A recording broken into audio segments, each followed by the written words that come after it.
Good morning and namaste to all of you. Let's start our Monday class with some prayers. Om Guru Brahma, Guru Vishnu, Guru Devo Maheshwaraha, Guru Sakshat Parbrahma, Tasmai Shri Guruve Namaha. Om Bhurbhavaswaha, Tatsavitra Bhargo Devasya Dhimahi, Diyo Yo Nah Prachodayat, Asto Ma Sadgamya, Tamso Ma Jyotirgamya, Mrityurma Amritam Gamya. ओम सहनावतु सहनाभुनक्तु सवीर्यं करवावहै तेजस्विनावधीतमस्तु मा विद्विषावहै ओम शांति शांति Shanti Om. Okay, Monday is our Yoga Vashisht day, and page number 91, that's where we ended our last week's class. This is a Utpatti Prakaran, Sarg 4, बोध हेतु वर्णन. इतना कहकर वाल्मीकि जी बोले कि इस प्रकार मुनि शार्दूल वशिष्ठ जी कहकर मौन हुए और सभी श्रोता वशिष्ठ जी के वचनों को सुनकर और उनके अर्थ में स्थित हो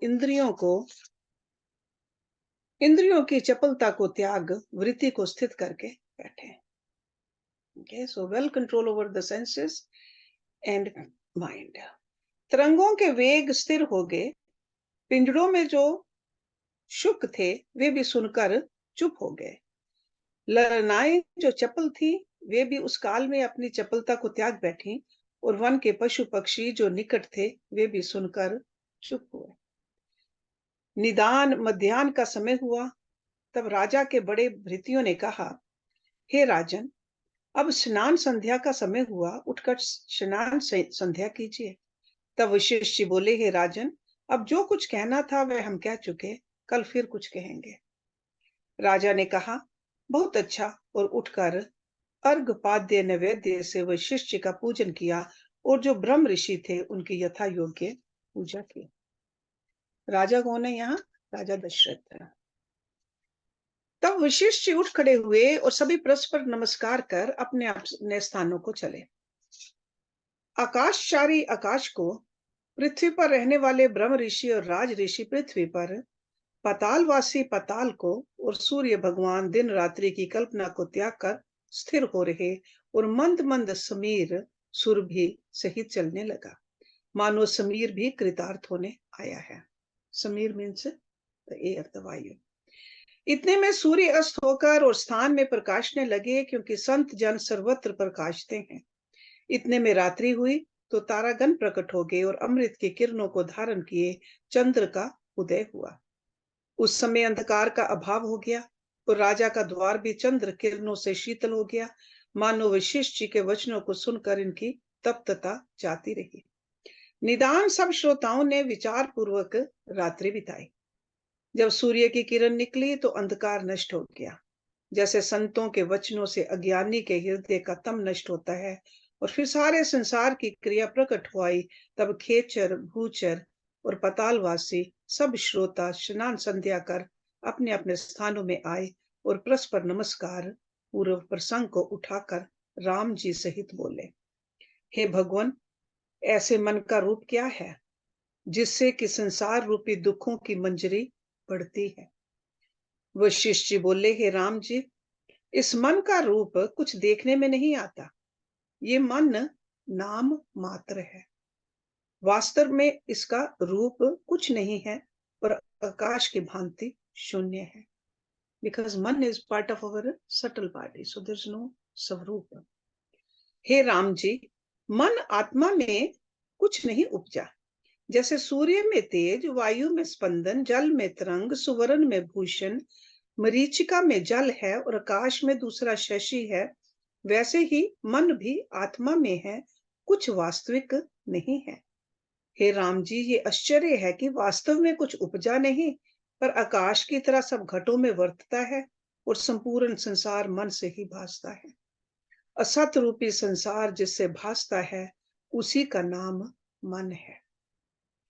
हे राम जी, आत्मा शुद्ध और अद्वैत है. द्वैत रूप संसार जिसमें भासता है उसका नाम मन है, और संकल्प विकल्प जो फुरता है वह मन का रूप है। जहां जहां संकल्प फुरता है वहां वहां मन है। जैसे जहां जहां तरंगे फुरती हैं वहां वहां जल है, वैसे ही जहां जहां संकल्प फुरता है वहां वहां मन है। मन के और भी नाम हैं: स्मृति, अविद्या, मलिनता और तम। ये सब इसी के नाम ज्ञानवान पुरुष जानते हैं। हे राम जी, जितना जगत जाल भासता है वह सब मन से उत्पन्न हुआ है, और सब दृश्य मन रूप हैं, क्योंकि मन का रचा हुआ है, वास्तव में कुछ नहीं है।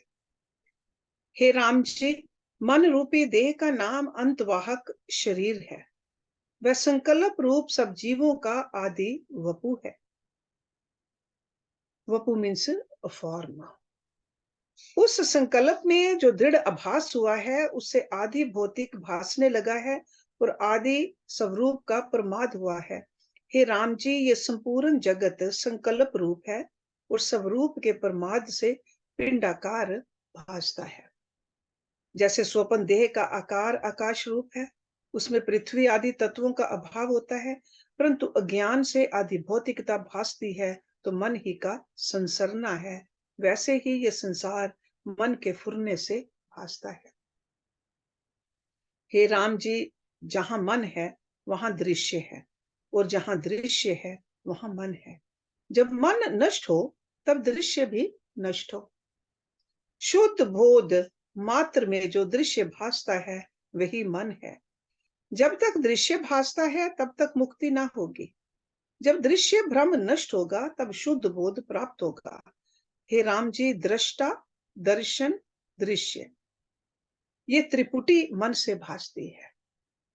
So this is like a tried: दृष्टा देखने वाला, दर्शन एंड दृश्य।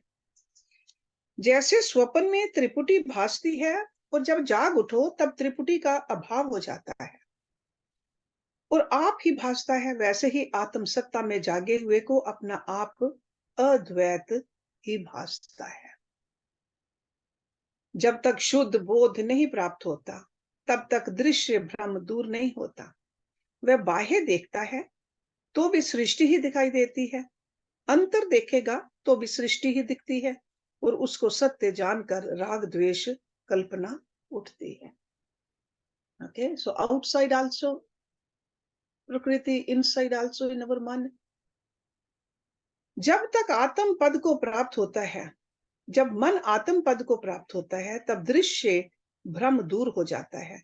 जब वायु की स्पंदनता मिटती है तब पेड़ के पत्तों का हिलना भी मिट जाता है। इससे मन रूपी दृश्य ही बंधन का कारण है। राम जी बोले, हे भगवान, ये दृश्य रूपी विसूची का रोग है, उसकी निवृत्ति कैसे हो, ये कृपा करके कहिए। वशिष्ठ जी बोले, हे राम जी, संसार रूपी वेताल जिसको लगा है उसकी निवृत्ति इस प्रकार होती है कि पहले तो विचार करके संसार का स्वरूप जानो, उसके बाद जब आत्म पद में विश्रांति होगी तब तुम सर्वात्मा होगे। हे राम जी, दृश्य भ्रम जो तुमको भासता है उसको मैं उत्तर ग्रंथ से निवृत्त करूंगा, इसमें संदेह नहीं। सुनो, ये दृश्य मन से उत्पन्न है और इसका सद्भाव मन में ही हुआ है। जैसे कमल का उपजना कमल के बीज में है, वैसे ही जगत का उपजना स्मृति से होता है। वह स्मृति अनुभव आकाश में होती है। हे राम जी, स्मृति पदार्थ की होती है जिसका अनुभव पूर्वता है। जितना कुछ जगत तुमको भासता है वह संकल्प रूप है, कोई पदार्थ सत रूप नहीं। जो वस्तु असत रूप है उसकी स्थिरता नहीं होती, और जो वस्तु सत रूप है उसका अभाव कदापि नहीं होता। जितना कुछ प्रपंच भासता है असत रूप है, मन के चिंतन से उत्पन्न हुआ है। जब फुरने से रहित हो तब भव ब्रह्म दूर होता है। हे राम जी, पृथ्वी पर्वत आदि जगत असत रूप ना होते तो मुक्त भी कोई ना होता। मुक्त तो दृश्य भ्रम से होता है, जो दृश्य भ्रम से नष्ट ना होता तो मुक्त भी कोई ना होता। पर ब्रह्म ऋषि, राज ऋषि, देवता आदि अगणित मुक्त हुए हैं। इस कारण कहता हूं कि दृश्य असत्य रूप मन के संकल्प में स्थित है। हे राम जी, एक मन को स्थिर कर देखो, फिर अहम त्वम आदि संसार तुमको कुछ ना भासेगा। चित रूपी दर्पण में संकल्प रूपी दृश्य मलिनता है, जब मलिनता दूर होगी तब आत्मा का साक्षात्कार होगा। हे राम जी, ये दृश्य ब्रह्म मिथ्या उदित हुआ है। जैसे गंधर्व नगर और स्वपनपुर, वैसे ही ये संसार भी है। जैसे शुद्ध दर्पण में पर्वत का प्रतिबिंब होता है, वैसे ही चित्त रूपी दर्पण में ये दृश्य प्रतिबिंब है। दर्पण में जो पर्वत का प्रतिबिंब होता है वह आकाश रूप है, उसमें कुछ पर्वत का सद्भाव नहीं। वैसे ही आत्मा में संसार का सद्भाव नहीं। जैसे बालक को भ्रम से परछाई में पिशाच भासता है, वैसे ही अज्ञानी को संसार भासता है, वास्तव में संसार कुछ नहीं है। हे राम जी, ना कुछ मन उद्भूत है और ना कुछ संसार उत्पन्न है, दोनों असत रूप हैं। जैसे आकाश में दूसरा चंद्रमा भ्रमवश प्रतीत होता है, वैसे ही आत्मा में संसार भासता है। जैसे अंबर अपनी शून्यता से और सागर जल से पूर्ण है, वैसे ही ब्रह्म सत्ता अपने आप में स्थित और पूर्ण है और उसमें संसार का अत्यंत अभाव है। So everywhere where we see the things, actually it's Brahma only.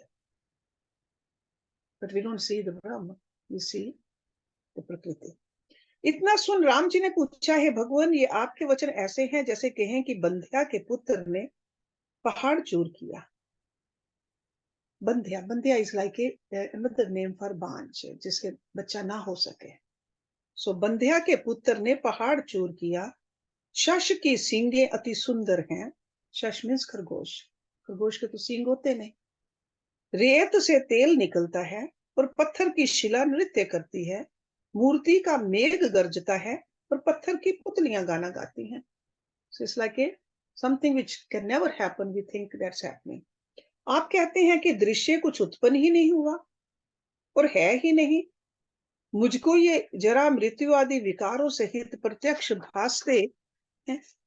इससे मेरे मन में आपके वचनों का सद्भाव नहीं स्थित होता।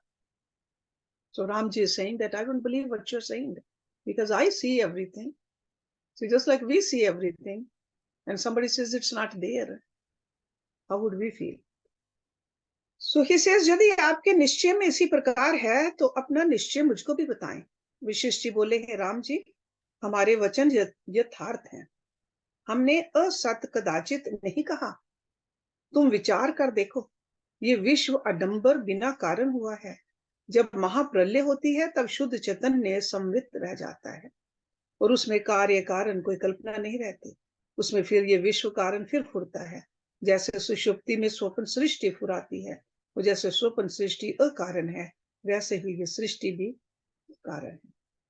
हे राम जी, जिसका समवाय कारण और निमित्त कारण ना हो और प्रत्यक्ष भाषे, उसे जानो कि भ्रांति रूप है। जैसे तुमको नित्य स्वप्न का अनुभव होता है और उसमें नाना प्रकार के पदार्थ कार्य कारण सहित भासते हैं पर कारण बिना है, वैसे ही ये विश्व भी कारण बिना है। इससे आदि कारण बिना ही विश्व उपजा है। जैसे गंधर्व नगर, संकल्पपुर और आकाश में दूसरा चंद्रमा भासता है, वैसे ही ये विश्व भासता है। कोई पदार्थ सत्य नहीं। जैसे स्वप्न में राजमहल और नाना प्रकार के पदार्थ भासते हैं, वे किसी कारण से तो नहीं उद्भूत हैं, केवल आकाश रूप मन के संसरने से सब भासते हैं। वैसे ही यह विश्व चित्त के संसरने से भासता है।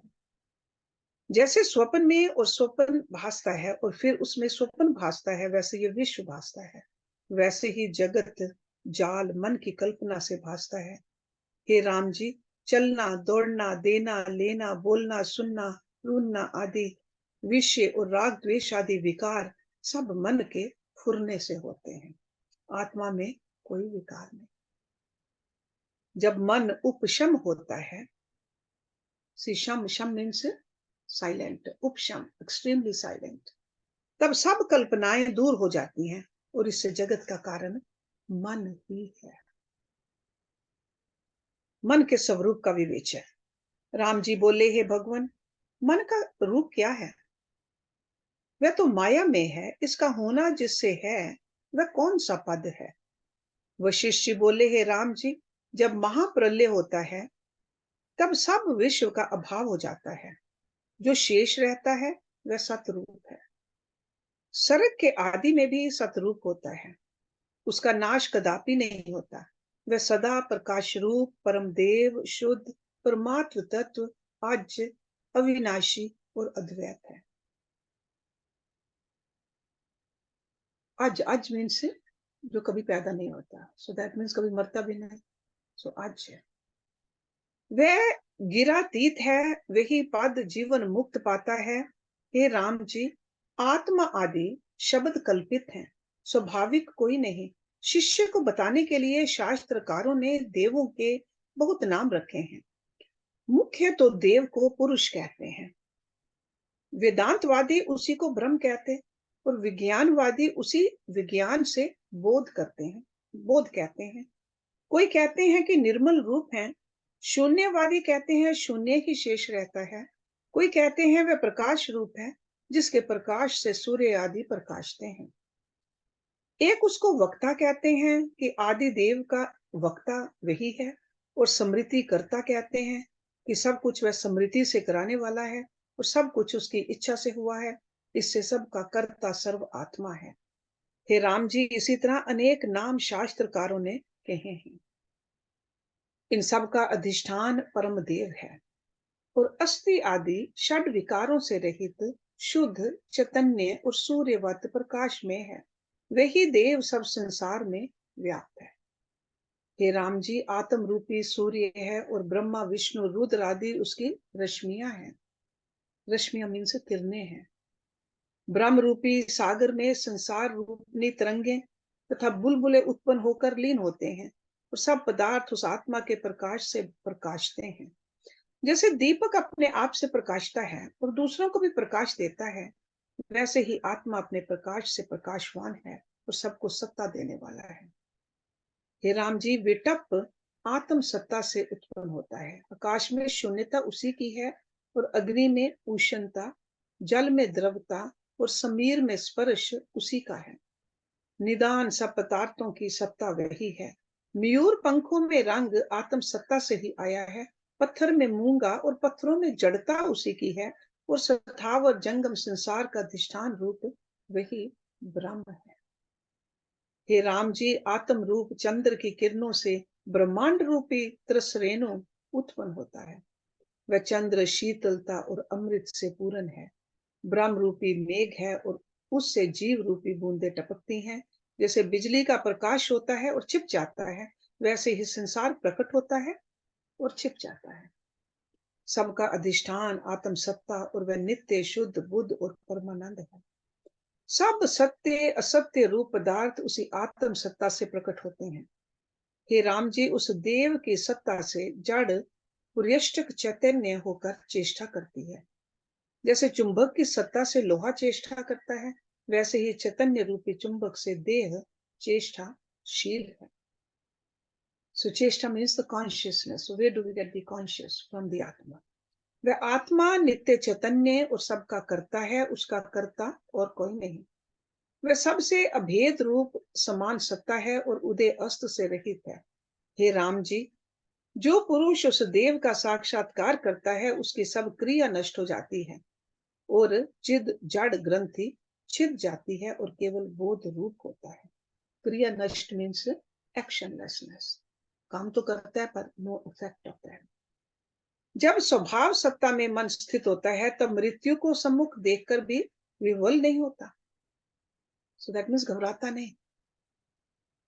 इतना कहकर फिर वशिष्ठ जी बोले, हे राम जी, वह देव किसी स्थान में नहीं रहता और कहीं दूर भी नहीं है, वह तो अपने आप में ही स्थित है।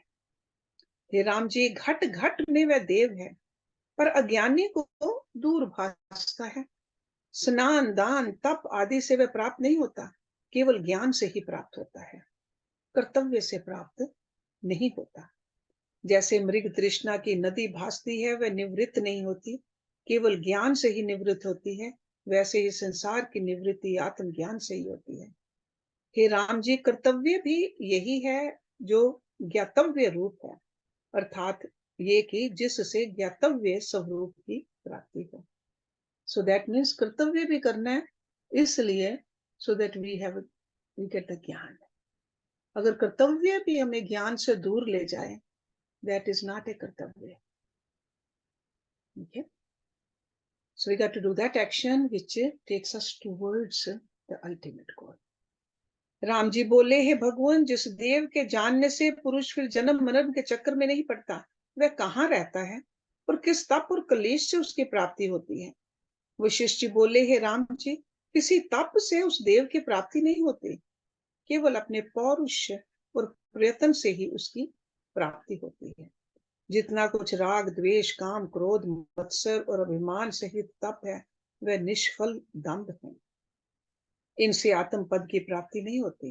हे राम जी, इसकी परम औषध सत्संग और सत शास्त्रों का विचार है, जिससे दृश्य रूपनी विसूचिका दूर होती है। प्रथम इसका आचार भी शास्त्र और लौकिक विरुद्ध हो, अर्थात शास्त्रों के अनुसार हो और भोग रूपी गड्ढे में ना गिरे।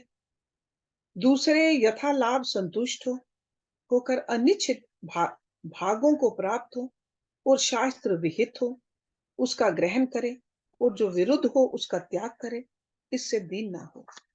ऐसे उदारश्य से को शीघ्र ही आत्म पद की प्राप्ति होती है। हे राम जी, आत्म पद पाने का कारण सत्संग और सत्य शास्त्र है।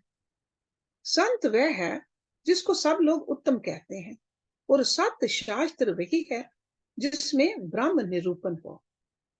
जब ऐसे संतों का संग और सत्य शास्त्रों का विचार हो, तब शीघ्र ही आत्म पद की प्राप्ति होती है। जब मनुष्य श्रुति विचार द्वारा अपने परम स्वभाव में स्थित होता है, तब ब्रह्मा, विष्णु और रुद्र भी उस पर कृपा करते हैं और कहते हैं कि ये पुरुष पर ब्रह्म हुआ है। हे राम जी, संतों का संग और सत्य शास्त्रों का विचार निर्मल करता है और दृश्य रूप मैल को दूर करता है। जैसे निर्मल रेत से जल का मैल दूर होता है, वैसे ही ये पुरुष निर्मल और चैतन्य होता है। Okay, so we got to clean ourselves, clean our heart, mind.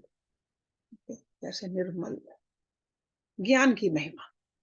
इतना सुन राम जी ने पूछा, हे भगवान, वह देव जो तुमने कहा कि जिसके जानने से संसार बंधन से मुक्त होता है, कहाँ स्थित है और किस प्रकार मनुष्य उसको पाता है? वशिष्ठ जी बोले, हे राम जी, वह देव दूर नहीं, शरीर में ही स्थित है। नित्य चिन्ह मात्र, सबसे पूर्ण और सर्व जगत से रहित है। चंद्रमा को मस्तक पर धारण करने वाले सदाशिव, ब्रह्मा और विष्णु और इंद्र आदि सब चिन्ह मात्र रूप हैं, बल्कि सब जगत चिन्ह मात्र रूप है।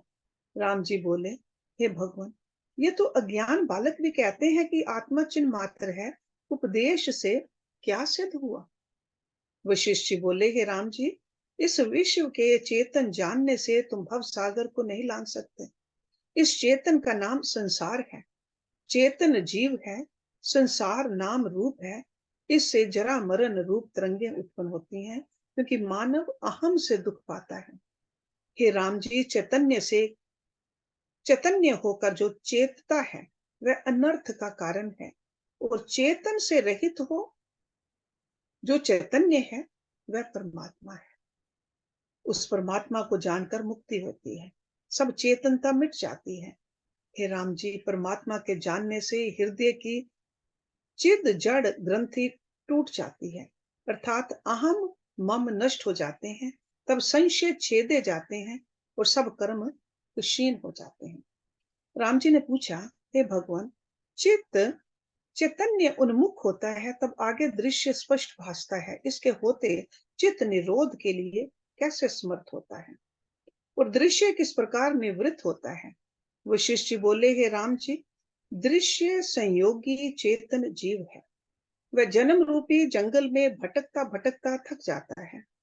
चैतन्य को जो चेतन अर्थात चिद आभास जीव रूप प्रकाशी कहते हैं, वे पंडित भी मूर्ख हैं। ये तो संसारी जीव है, इसके जानने से कैसे मुक्ति होगी?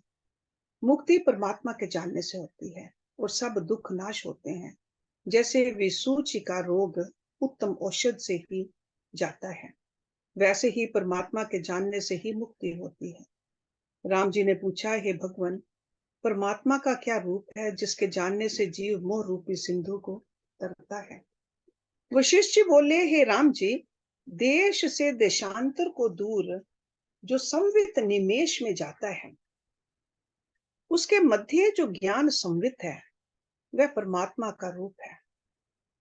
और जहां जगत का अभाव होता है, उसके बाद जो बोध मात्र शेष रहता है, वह परमात्मा का रूप है।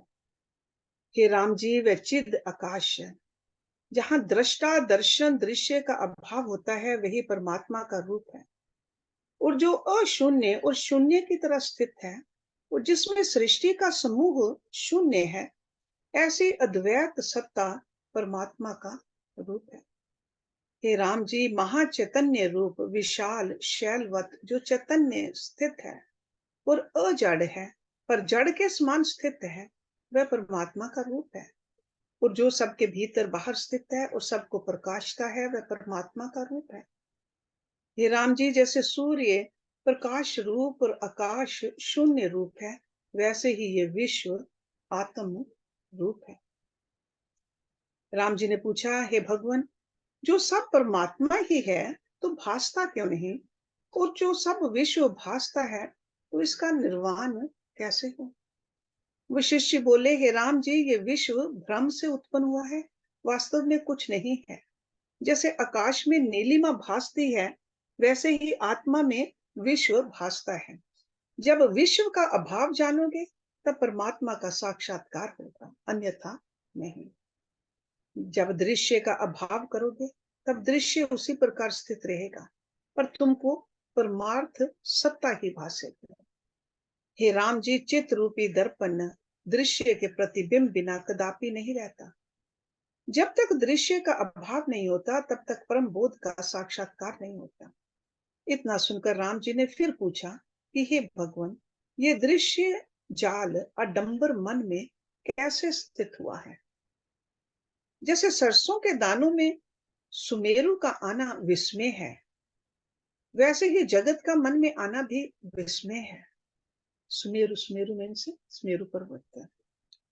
वशिष्ठ जी बोले, हे राम जी, एक दिन तुम वेद धर्म की प्रवृत्ति सहित सकाम यज्ञ योग आदि त्रिगुण से रहित होकर स्थित हो और सत्संग और सत्य शास्त्र परायण हो, तब मैं एक क्षण में ही दृश्य रूपी मैल दूर करूंगा।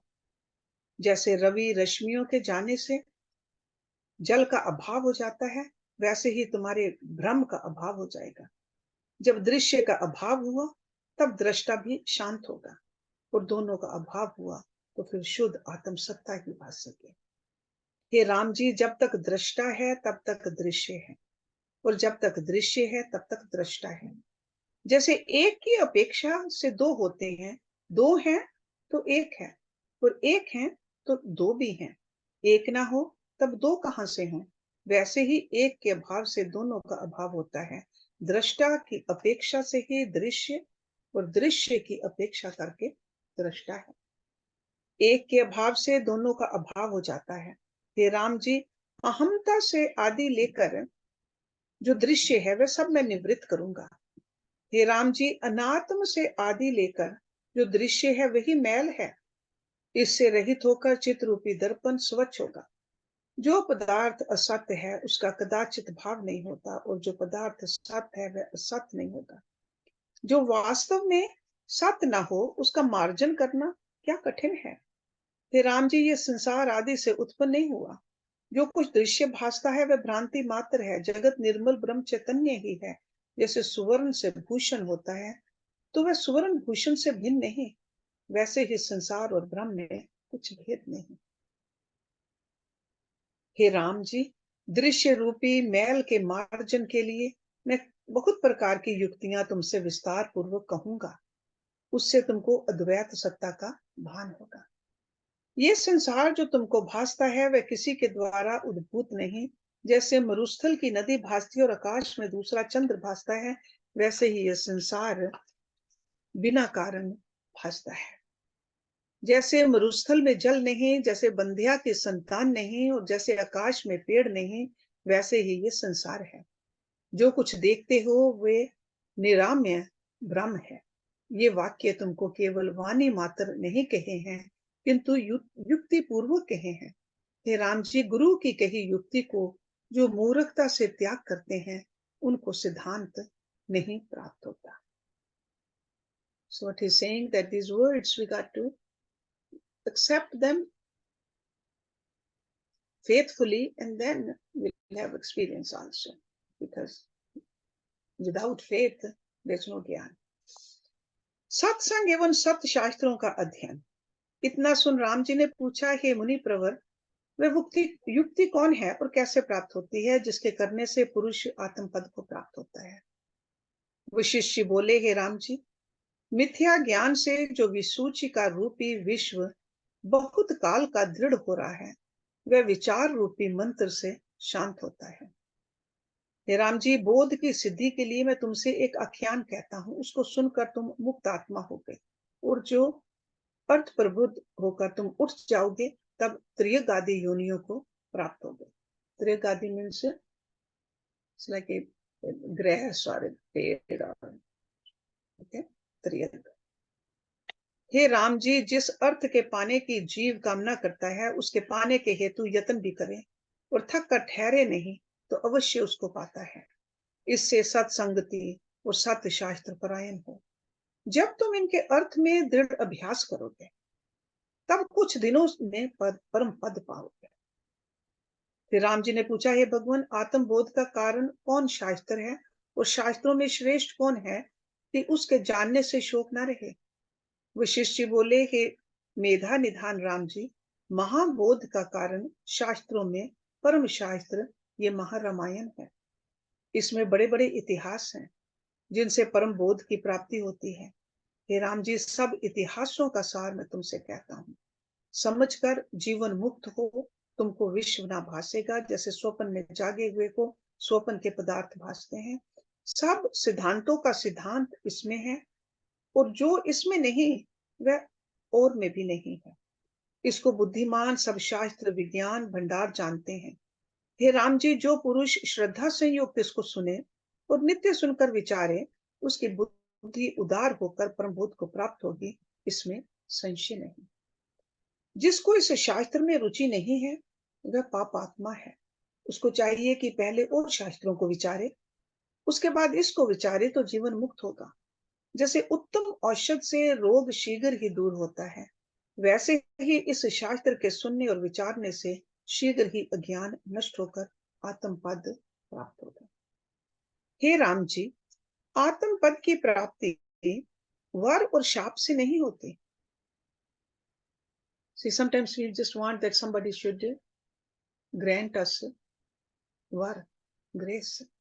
So, आत्म पद की प्राप्ति वर और शाप से नहीं होती. जब विचार रूप अभ्यास करें, तभी आत्म ज्ञान प्राप्त होता है. ओके. हे राम जी, दान देने, तपस्या करने और वेद पढ़ने से भी आत्म पद की प्राप्ति नहीं होती. केवल आत्म विचार से ही होती है. भाव भ्रम भी अन्यथा नष्ट नहीं होता. So those are the means. दान देना, तपस्या करने, वेद पढ़ने, those are means, but ultimate attainment happens with the when we really realize it. आत्म विचार करना. जीवन मुक्ति का लक्षण. वशिष्ठ जी बोले, हे राम जी, जिस पुरुष के चित्त और प्राणों की चेष्टा और परस्पर बोधन आत्मा का है, और जो आत्मा को कहता भी है, आत्मा से तोषवान भी है और आत्मा में ही रमता है, ऐसा ज्ञान धाम जीवन मुक्त होकर फिर विदेह मुक्त होता है. राम जी बोले, हे मुनीश्वर, जीवन मुक्त और विदेह मुक्त का क्या लक्षण है, ये कहिए, जिससे उस दृष्टि को लेकर मैं भी वैसे ही विचरूं. सो 2 words, जीवन मुक्त, विदेह मुक्त. वशिष्ठ जी बोले, हे राम जी, जो पुरुष सब सांसारिक व्यवहार करता है और जिसके हृदय में द्वैत भ्रम शांत हुआ है, वह जीवन मुक्त है. जो शुभ क्रिया करता है और हृदय से आकाश की तरह निर्लेप रहता है, वह जीवन मुक्त है. जो पुरुष संसार की दशा से सुषुप्त होकर स्वरूप में जागृत हुआ है और जिसका भव भ्रम निवृत्त हुआ है, वह जीवन मुक्त है. हे राम जी, इष्ट की प्राप्ति में जिसकी मुख द्युति नहीं पड़ती और अनिष्ट की प्राप्ति में न्यून नहीं होती, वह पुरुष जीवन मुक्त है. So that means getting something you like and something not getting something you like. There's no fluctuation in his mind. और जो पुरुष सब व्यवहार करता है और हृदय से द्वेष रहित शीतल रहता है वह जीवन मुक्त है। हे राम जी, जो पुरुष राग द्वेष आदि संयुक्त दिखाई देता है, इष्ट में रागवान जान पड़ता है और अनिष्ट में द्वेषवान प्रतीत होता है, पर हृदय से सदा शांत रूप है, वह जीवन मुक्त है। जिस पुरुष को अहमता ममता का अभाव है और जिसकी बुद्धि किसी वस्तु में लिप्त नहीं होती, वह कर्म करे अथवा ना करे, परंतु जीवन मुक्त है।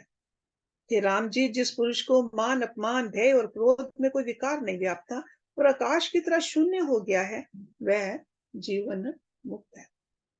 जो पुरुष भोगता भी हृदय से अभोगता है और सचित दिखाई देता है पर अचित है, वह जीवन मुक्त है। जिस पुरुष से कोई दुखी नहीं होता और जो लोगों से दुखी नहीं होता और राग द्वेष भय और क्रोध से रहित है, वह जीवन मुक्त है। हे राम जी, जो पुरुष चित्त के फुरने से संसार की उत्पत्ति जानता है और चित्त के ना फुरने से संसार की प्रलय जानता है और सब में सब बुद्धि है, वह जीवन मुक्त है। जो पुरुष भोगों से जीता दिखाई देता है और मृतकवत स्थित होकर चेष्टा करता दिखाई देता है, वह वास्तव में गिरिवत अचल है, वह जीवन मुक्त है। हे राम जी, जो पुरुष व्यवहार करता दिखाई पड़ता है और जिसके हृदय में इष्ट अनिष्ट विकार कोई नहीं है, वह जीवन मुक्त है। जिस पुरुष को सब संसार आकाश रूप दिखाई देता है और जिसकी बुद्धि वासना से परे है, वह जीवन मुक्त है, क्योंकि वह सदा आत्म स्वभाव में स्थित है और सब संसार को ब्रह्म स्वरूप जानता है। इतना सुनकर राम जी बोले, हे भगवान, जीवन मुक्त की तो आपने कठिन गति कही। इष्ट अनिष्ट में सम और शीतल बुद्धि कैसे होती है? वशिष्ठ जी बोले, हे राम जी, इष्ट अनिष्ट रूपी विश्व अज्ञानी को भासता है और ज्ञानी को सब आकाश रूप भासता है, उसे राग द्वेष किसी में नहीं होता। और की दृष्टि में वह चेष्टा करता दिखाई देता है, परंतु विश्व की वार्ता से सुषुप्त है। हे राम जी, जीवन मुक्त कुछ काल रहकर जब शरीर को त्यागता है, तब ब्रह्म पद को प्राप्त होता है। जैसे वायु स्पंदन को त्याग कर निस्पंद होती है, वैसे ही वह जीवन मुक्ति को त्याग कर विदेह मुक्त होता है। So in other words, when he is in the body, we say called a Jivan Mukta. So Videha Mukta.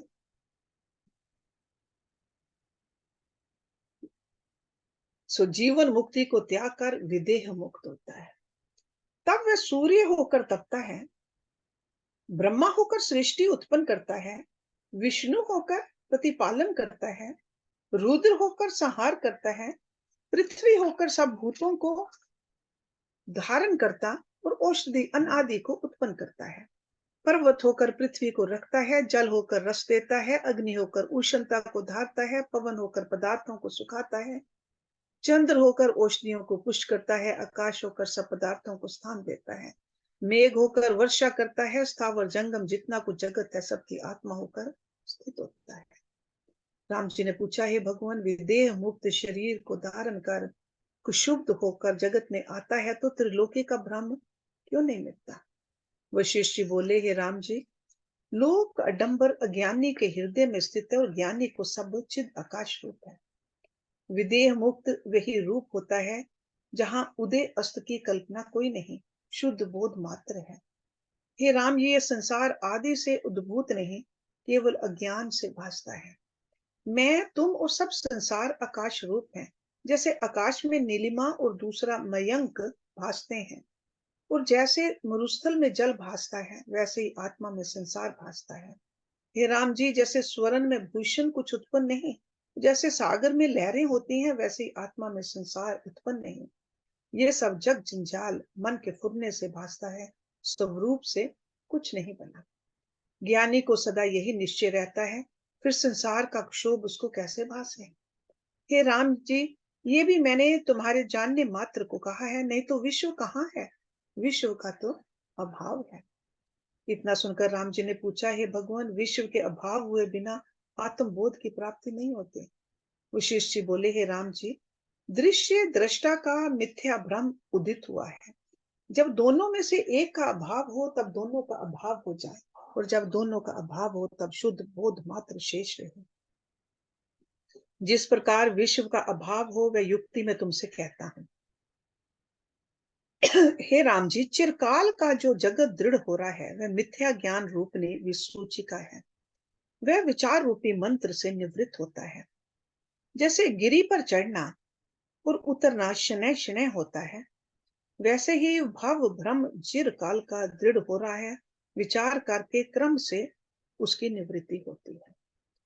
विश्व का अभाव हुए बिना आत्मबोध नहीं होता। उसके अभाव के हेतु मैं युक्ति कहता हूं। उसके समझने से भव भ्रम नष्ट होगा और जीवन मुक्त होकर तुम विचरोगे। हे राम जी, बंधन से वही बंधता है जो उत्पन्न हो, और मुक्त भी वही होता है जो उत्पन्न हो। ये विश्व जो तुमको भासता है वह उद्भूत नहीं। जैसे मरुस्थल में सरिता भासती है और वह भी उत्पन्न नहीं है, भ्रम से भासती है, वैसे ही आत्मा में विश्व भासता है पर उत्पन्न नहीं है। जैसे अर्ध मिलित नेत्र मनुष्य को आकाश में पेड़ भासते हैं, वैसे ही भ्रम से विश्व भासता है। हे राम जी, जब महाप्रलय होती है तब स्थावर जंगम देवता किन्नर दैत्य मनुष्य ब्रह्मा विष्णु रुद्र आदि समस्त विश्व का अभाव होता है। इसके बाद जो रहता है वह इंद्रिय ग्राहक सत्ता नहीं और असत्य भी नहीं, और ना शून्य, ना प्रकाश, ना अंधकार, ना दृष्टा, ना दृश्य, ना केवल, ना अकेवल, ना चेतन, ना जड़, ना ज्ञान, ना अज्ञान, ना साकार, ना निराकार, ना किंचन और ना अकिंचन ही है। वह तो अवर्णीय है। उसमें वाणी की गमक नहीं, और जो है तो चेतन से रहित चैतन्य आत्म तत्व मात्र है, जिसमें अहम तत्व की कोई कल्पना नहीं। ऐसे शेष रहता है और पूर्ण अपूर्ण आदि मध्य अंत से रहित है। वही सत्ता विश्व रूप होकर भासती है और कुछ विश्व बना नहीं। जैसे मरीचिका में जल भासता है वैसे ही आत्मा में विश्व भासता है। हे राम जी, जब चित्त शक्ति स्पंदन रूप होकर भासती है तब जगदाकार भासता है, जब निस्पंद होती है तब विश्व का अभाव होता है। पर आत्म सत्ता सदा एक रस रहती है। जैसे वायु स्पंदन रूप होती है तो भासती है, और निस्पंदन रूप नहीं भासती, परंतु वायु एक ही है। वैसे ही जब चित्त संवेदन स्पंदन रूप होता है तब विश्व होकर भासता है, और जब निस्पंदन रूप होता है तब विश्व मिट जाता है। हे राम जी, चेतन तब जाना जाता है जब संवेदन स्पंदन रूप होता है। जैसे सुगंध का ग्रहण आधार से होता है, और आधार रूप द्रव्य के बिना सुगंध का ग्रहण नहीं होता। जैसे कपड़ा सफेद होता है तो रंग को ग्रहण करता है, अन्यथा रंग नहीं चढ़ता। वैसे ही आत्मा का जानना स्पंदन से होता है। स्पंदन के बिना जानने की कल्पना भी नहीं होती। जैसे आकाश में शून्यता और अग्नि में उष्णता भासती है, वैसे ही आत्मा में विश्व भासता है। वह अनन्य रूप है। जैसे जल द्रवता से लहर रूप होकर भासता है, वैसे ही आत्म सत्ता जगत रूप होकर भासती है। वह आकाशवत शुद्ध है, और श्रवण नेत्र नासिका त्वचा देह और शब्द स्पर्श रूप रस गंध से रहित है। वो सब ओर से सुनता बोलता सूंघता स्पर्श करता और रस लेता भी आती है। आत्म रूपी भानु की किरणों में जल रूपी त्रिलोकी फुर्ती भासती है। जैसे जल में चक्र अवृत फुर्ते भासते हैं और जल से इतर कुछ नहीं, जल रूप ही है। वैसे ही जगत आत्मा से भिन्न नहीं, आत्म रूप ही है। आत्मा ही जगत रूप होकर भासती है। जीवा नहीं, पर बोलती है। अभोक्ता है, पर भोक्ता होकर भासती है। न फुरने पर भी फुर्ती भासती है। अद्वैत है पर द्वैत रूप होकर भासती है, और निराकार है पर साकार रूप होकर भासती है। हे राम जी, आत्म सत्ता सब शब्दों से अतीत है, पर वही सब शब्दों को धारती है और दृष्टा को होकर भासती है, इतर कुछ है नहीं। कई सृष्टियां समान होती हैं और कई विलक्षण होती हैं, परंतु स्वरूप से कुछ भिन्न नहीं, सदा आत्म रूप है। जैसे स्वर्ण से भूषण समान आकार भी होते हैं और विलक्षण भी होते हैं, और कंकन से आदि लेकर जो भूषण है वे स्वर्ण से इतर नहीं होते, स्वर्ण रूप ही हैं। वैसे ही संसार आत्म स्वरूप है और शुद्ध आकाश से ही निर्मल बोध मात्र है। हे राम जी, जब तुम उसमें स्थित होगे तब भाव भ्रम मिट जाएगा। See this is the key to know this. जब तुम उसमें स्थित होगे तब भाव भ्रम मिट जाएगा। संसार वास्तव में कुछ नहीं है, सदा जैसे का तैसा अपने आप में स्थित है। केवल मन के फुरने से ही विश्व भासता है। मन के फुरने से रहित होने पर सब कल्पना मिट जाती है और आत्म सत्ता जैसे की तैसी भासती है। वह सत्ता जैसी की तैसी ही है और सबका अधिष्ठान रूप है। ये सब विश्व उसी से हुआ है और वही रूप है। सबका कारण आत्म सत्ता है और उसका कारण कोई नहीं। अकारण, अद्वैत, अजर, अमर, सब कल्पना से रहित शुद्ध चिन्ह मात्र रूप है। So next week we'll read next सर्ग परमात्मा के स्वरूप का वर्णन। So let's stop it here today. ओम पूर्णमदा पूर्णमिदं पूर्णात् पूर्णमुदच्यते पूर्णस्य पूर्णमदाय पूर्णमेवावशिष्यते। ओम शांति शांति शांति। Thank you very much.